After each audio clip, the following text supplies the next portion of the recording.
We've been talking about whether or not we're going to start a family, and let's get her out trying to create a kid. But there was just something gnawing away in the back of my mind. I just had a hunch that something might be wrong. I rang my dad and all I could keep saying is, I'm not a real man, I'm not a real man. And he just said, well, you know that's not true. Don't worry about what is, worry about what can be. And he said, and why are you on the phone to me? Go and speak to Evie. And I'd been speaking a lot on air about infertility and my infertility, and one of the reasons I really wanted to do that is just the state of men's mental health. I had so many great conversations with blokes that I've known my whole life. A couple of them came up to me, would say, oh yeah, we had some dramas too, and I had that, and they didn't want to speak openly in the group, but were happy to come and have a chat.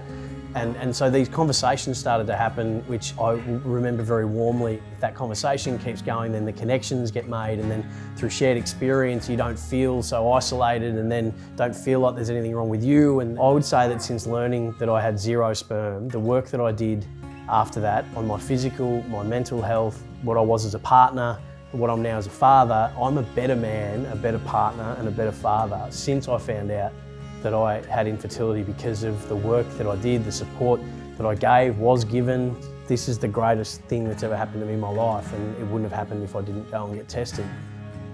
I felt this pressure to create a sibling for Charlie, because one day we won't be here and that will be what he has. I love that this therapist that we saw just kind of took away that pressure of saying, this isn't anything you can control.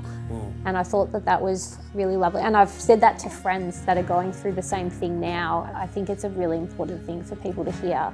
For men who've just never wanted to own it, never wanted to talk about it, never wanted to feel like it could be anything to do with them, I find it really important to mention mental health, and something I've battled with my whole life and put the work into and do what needs to be done to keep ahead of that and manage it and work through it.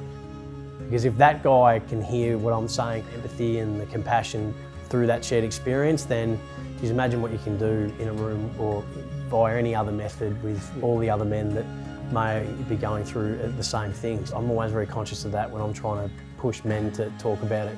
So I feel when I hear that, how lucky I am to have someone like Sam in my life, that we're in this together, like we're a team. It's not my issue or his issue, it's our issue, and how do we tackle that together?